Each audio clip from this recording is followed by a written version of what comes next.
child with special needs. Under this, today we are going to deal with neurological impairment, which can also be called as cerebral palsy.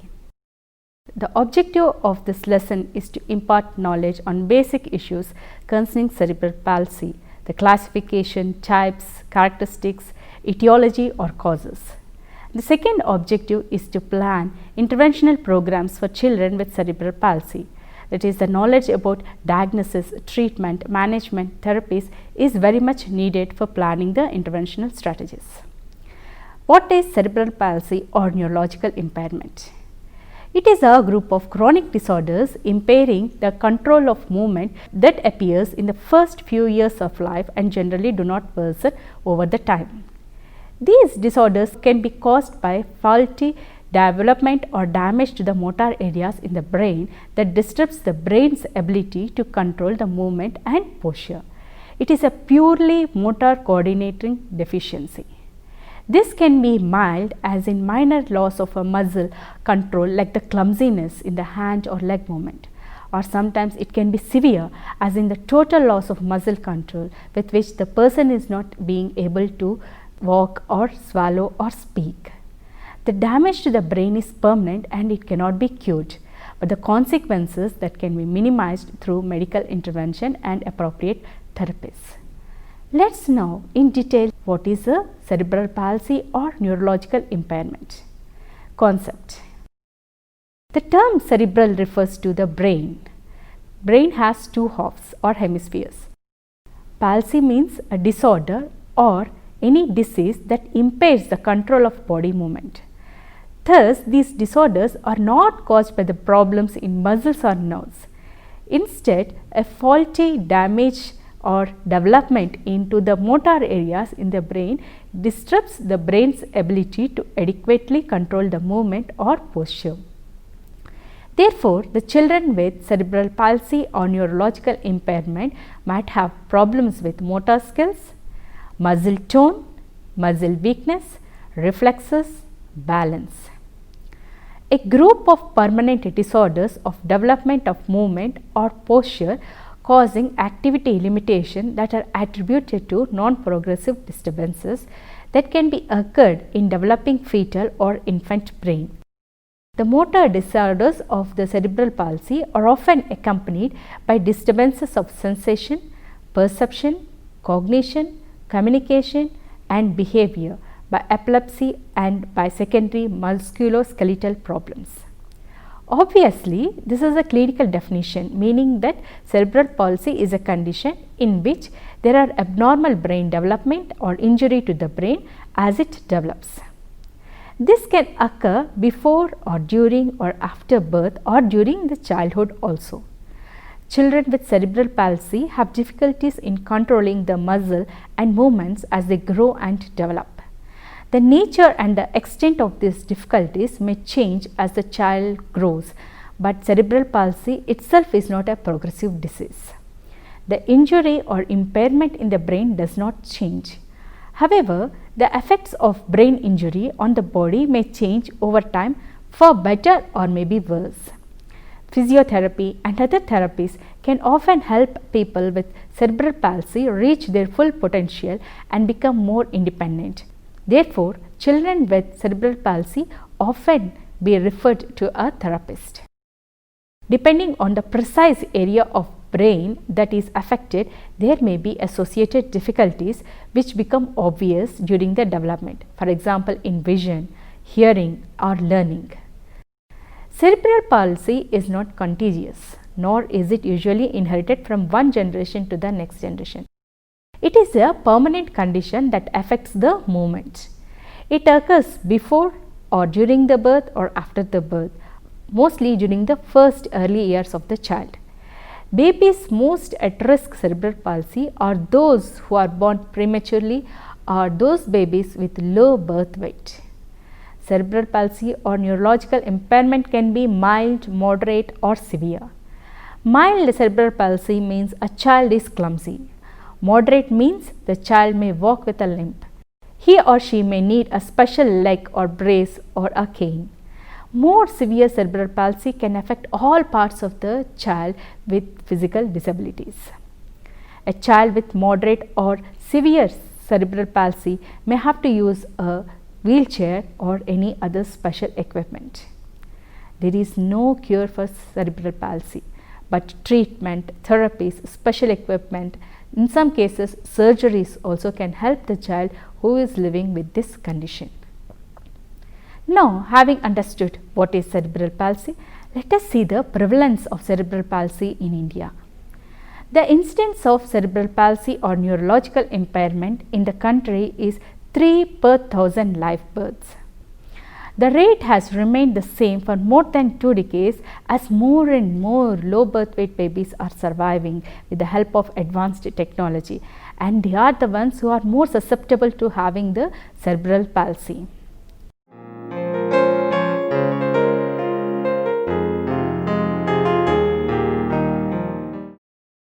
Now, after knowing about the prevalence, let us try to classify the cerebral palsy. There are 3 main types of cerebral palsy which involves the way a person moves. The movements are unpredictable. The muscles can be stiff or tight. In some cases, the people can have a shaky movements or tremors. Cerebral palsy affects the muscle control and coordination. So, even the slightest movement like standing still is also difficult for these children. Spastic cerebral palsy. This is a common type of cerebral palsy. Spasticity means stiffness or tightness of the muscle. This is the most common type, affecting 70 to 80% of the people with the condition. The 4 commonly diagnosed spastic cerebral palsy are hemiplegia, diplegia, quadriplegia and monoplegia. Hemiplegia, that is difficulty moving using one side of the body. The arm is often more affected than the leg. The affected side can be smaller due to the tight muscles and lack of growth. Neglect of the affected side results in lack of use. The next condition is diplegia. They have difficulty moving the lower part of the body due to the stiffness of the legs. They have difficulty straightening fully at the hips. They have difficulty with the balance when standing or walking. The next condition is quadriplegia. All the 4 limbs are affected in this condition. The trunk, neck and often head is also affected. The person often has problems controlling the mouth and tongue muscles. Individuals generally are unable to walk, either they have extreme difficulty in their fine motor tasks also. They can also develop curvature of spine or hip dislocation, bladder and bowel problems also. The last type is monoplegia. Mono means one, that is only one limb is affected in this condition. The next classification is dyskinetic. This form of cerebral palsy is characterized by uncontrolled slow breathing movements. These abnormal movements usually affect the hands, feet, arms or legs, and in some cases the muscles of face and tongue also causing drooling effect to the child. This type affects 10 to 20% of the people with cerebral palsy. Again, there are 2 forms. Athetosis, it is characterized by uncontrolled slow and stormy movements. Dystonia, it is characterized by sustained or intermittent muscle contractions causing twisting or repetitive movement.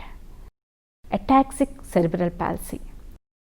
This is the least common type of cerebral palsy and is characterized by shaky movements. It affects the person's balance and coordination. The affected persons have poor coordination and walk unsteadily with a wide-based gait, placing their feet usually far apart. They may also have tremors. The ataxic form affects estimated to be 5 to 10% of cerebral palsy patients. Mixed forms. Many people have the signs of more than 3 types. The most common mixed includes the spasticity and dystonic movements, but other combinations can also be possible. It is common for the patients to have symptoms of more than one of the previous 3 forms. The most common mixed form includes spasticity, athetoid movements, but other combination can also be possible. So, after having understood what are the different types of cerebral palsy, let us now try to see what are the problems associated with the cerebral palsy, the medical disorders associated with cerebral palsy. Mental impairment.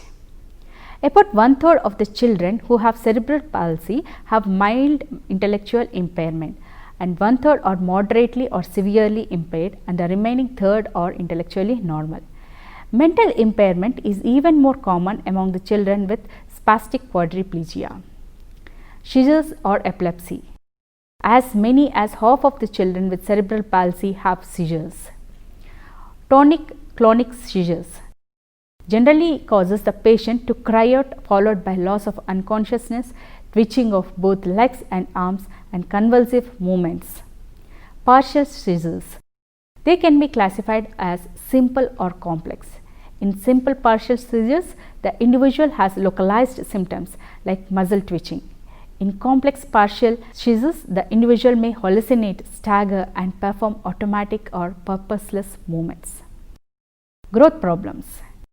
A syndrome called failure to thrive is common in the children with moderate to severe cerebral palsy, especially those with spastic quadriplegia.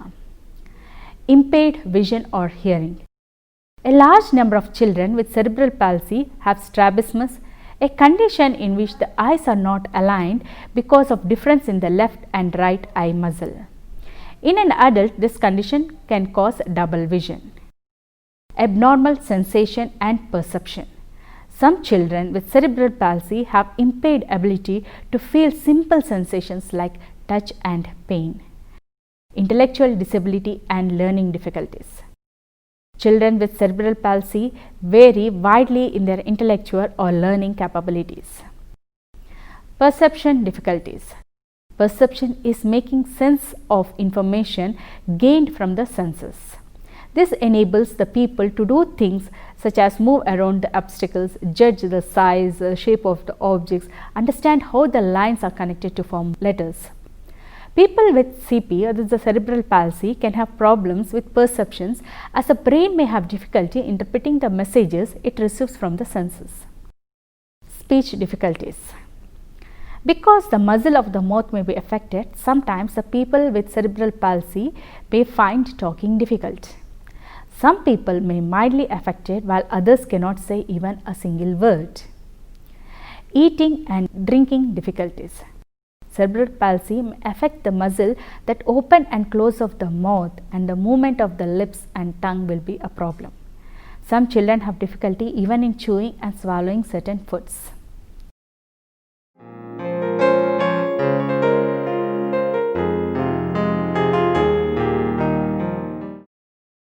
Characteristics. What are the characteristics of a child with cerebral palsy? The predominant symptom or the sign of cerebral palsy are related to the motor difficulties, which are consequence of the brain damage. Many signs and symptoms are not readily visible at the time of birth, except in very severe cases, and may appear in the first 3 years of life and as the brain and the child develop.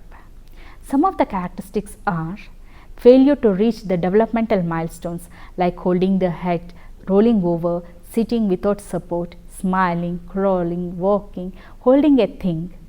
Different forms of cerebral palsy have different symptoms depending upon the area and the extent of damage done to the brain. Very often, the muscle or the arm of leg remains small owing to an injury or underdeveloped nervous system. These muscles do not allow the person to fully use his limb, and this inactivity affects the growth of the limb. Some symptoms become more obvious over a period of time, like feeling pain even when touched very lightly, as in brushing of the teeth. Because of some abnormal sensation, the child may not be able to use his sense of touch to tell the difference between the things by touching them. Although cerebral palsy does not affect the person's intelligence, the associated symptoms like retardation may lead to a range of intellectual functioning from bright to normal to severely retarded. The child with cerebral palsy also has difficulty with fine motor tasks such as writing, cutting with scissors, experience with trouble maintaining the balance, walking, or be affected in involuntary movements, such as uncontrollable writhing movements of the hands or sometimes drooling also.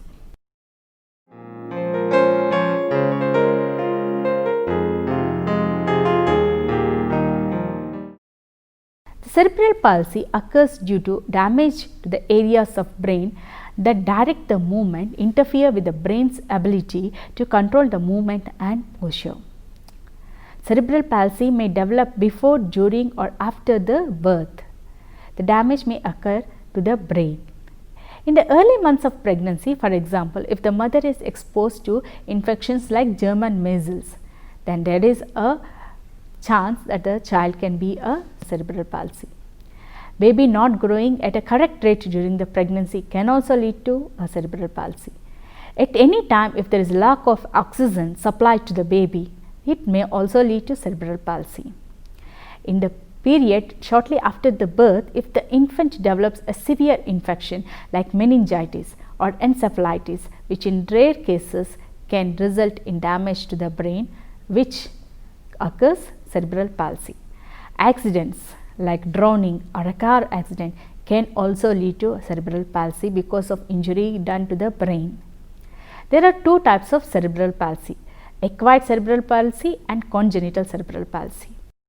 Acquired cerebral palsy, it results because of the damage done to the brain in the first few months of the life or few years of the life, and can follow the brain infections such as bacterial meningitis or viral encephalitis, or may result because of the head injury causing damage to the brain. Congenital cerebral palsy, on the other hand, is present at the birth, although it may not be detected only after few months. Some of these causes of the congenital cerebral palsy are infection during the pregnancy, jaundice in the infants, RH incompatibility, severe oxygen shortage in the brain or trauma to the head during the labor or delivery, stroke. What are the risk factors? Certain characteristics are called risk factors that increase the possibility that a child will be later diagnosed with cerebral palsy. What are these factors? 1. Breech presentation. Babies with cerebral palsy are likely to present the feet first instead of their head at the beginning of the labor. Complicated labor or delivery.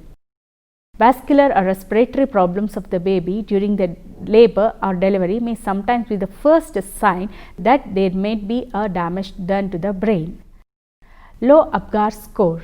Apgar score, named as like the rating or the numbering that reflects the newborn's condition.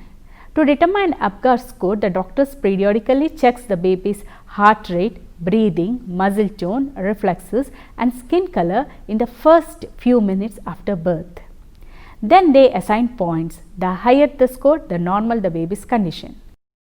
Low birth weight and premature birth. The risk of cerebral palsy is higher among the babies who weigh less than 2.5 kgs. Multiple births. Twins, triplets, and other multiple births are related to the increased risk of having cerebral palsy. Nervous system malformations. Some babies born with cerebral palsy have visible signs of nervous system malformation, such as abnormally small head circumference or microcephaly. Maternal bleeding. Vaginal bleeding in the 6th and 9th month of pregnancy and severe presence of the excess proteins in the urine can also be linked with the higher risk of the baby having a brain damage. Maternal hyperthyroidism. It may also cause a child with cerebral palsy. Seizures in the newborn baby. An infant who has seizures faces a high risk of being diagnosed later in the childhood with cerebral palsy. So, after knowing about the causes, let us see the prevention. What are the preventive measures of cerebral palsy? Head injury. It can be prevented by regular use of the child safety measures. Jaundice. Jaundice in newborn can be treated by phototherapy. RH incompatibility. It is easily identified by simple blood test routinely performed on expectant mothers. rubella or German measles. It can be prevented if the women are vaccinated against the disease before and after becoming pregnant.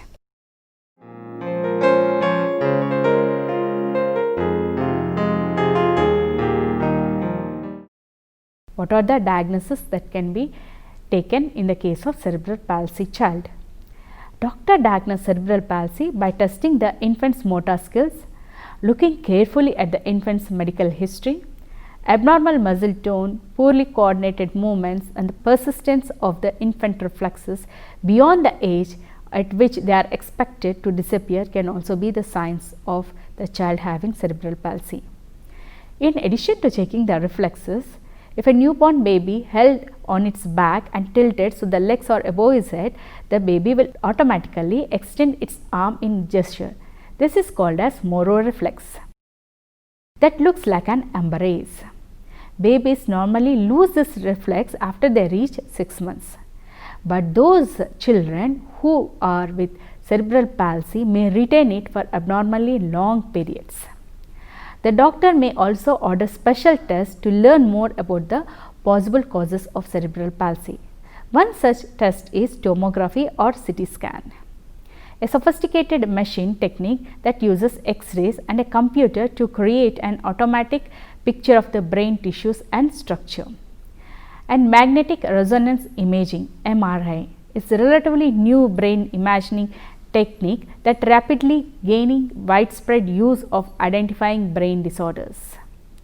A third test that can expose the problems in the brain tissue is ultrasonography. This technique bounces the sound waves of the brain and uses the pattern of the echoes to form a picture of sonogram. When the doctor suspects a seizure disorder, an electroencephalogram (EEG) may be ordered. An EEG uses a special patches called electrodes which can be placed on the scalp to record the natural electric currents inside the brain. So, these are some of the diagnoses that can be done in a CP or cerebral palsy affected child. Treatment. As we said earlier, there is no treatment to cure cerebral palsy. The brain damage that causes cerebral palsy is irreversible. Early diagnosis, immediate therapy will help to reduce the impact of the disability. The services that can be given to the cerebral palsy child are physical therapy. Physical therapy helps the child to develop stronger muscles such as those in legs and trunk. Through physical therapy, the child works on skills such as walking, sitting, and keeping his or her balance. Play or occupational therapy. It helps the child develop fine motor skills such as dressing, feeding, writing, and other daily life activities. Speech and language therapy. It helps the child develop his communication skills. The child may work in particular on speaking, which may be difficult due to the problems with muscle tone of the tongue or throat. Adaptive devices. In addition to the therapy services and special equipment, children with cerebral palsy may need to have what is known as adaptive or assistive technology. The examples of assistive technology are communication devices, which can range from simple to sophisticated. Communication boards, for example, having pictures, symbols, letters, or words attached. The child communicates by pointing to or gazing at the pictures or symbols. Computer technology. It can range from electronic toys with special switches to sophisticated computerized programs that can be operated by simple switch pads or keyboard applications. The other services include medication, drugs that help to control muscle spasms and seizures, surgeries. Certain operations may improve the ability to sit, walk. Physical aids, braces, splints help the knee limbs in correct ailment and prevent deformities. Special education. Programs designed to meet the child's special needs may improve their learning. Rehabilitation services. Speech, physical and occupational therapies may improve the ability to speak, move and walk. Family services. Professional support helps the patient and the family to cope up with cerebral palsy. So, These are some of the services that can be given to a cerebral palsy child. Today we have learnt about a child who is affected with cerebral palsy in the topic child with special needs. We have understood the concept of cerebral palsy, that is injury done to the muscle of the brain which affects the motor or the movements of the child, and then we try to understand the classification and the causes of cerebral palsy. Next, we have seen what are the diagnosis tests that can be done by a doctor for a cerebral palsy child. Then we have understood what are the preventive measures and services available for the cerebral palsy child or neurologically impaired child. Hope you have understood the lesson. Thank you.